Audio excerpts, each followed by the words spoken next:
কামাখ্যা দেবীর মন্দির 51 সতীপীঠের মধ্যে একটি। দেবী সতীর অঙ্গ যে যে স্থানে পড়েছিল সেই সব স্থানে সতীপীঠ গড়ে উঠেছে। তার মধ্যে কামাখ্যা দেবীর মন্দিরে দেবী সতীর জনি পড়েছিল।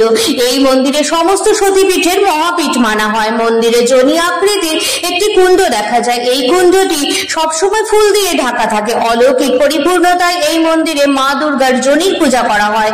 কুণ্ডটি থেকে সবসময় জল বেরোতে থাকে। প্রত্যেক বছর জুন মাসে কামাখ্যা মন্দিরের পাশে বয়ে চলা ব্রহ্মপুত্র নদীতে 4 দিন পর্যন্ত জলের রং লাল রঙে পরিণত হয়। প্রচলিত আছে এই 4 দিন মায়ের মাসিক চক্র সম্পন্ন হয় এবং এই সময়কে অম্বাবুচি বলা হয়। এই সময় মায়ের মন্দিরে মায়ের জনি পাথরের উপর সাদা কাপড় বিছিয়ে দিয়ে মন্দিরের দ্বার বন্ধ করা হয় এবং 4 দিন পরে মাকে স্নান করিয়ে মহা ধুমধামের সহিত মন্দিরের দ্বার খোলা হয়।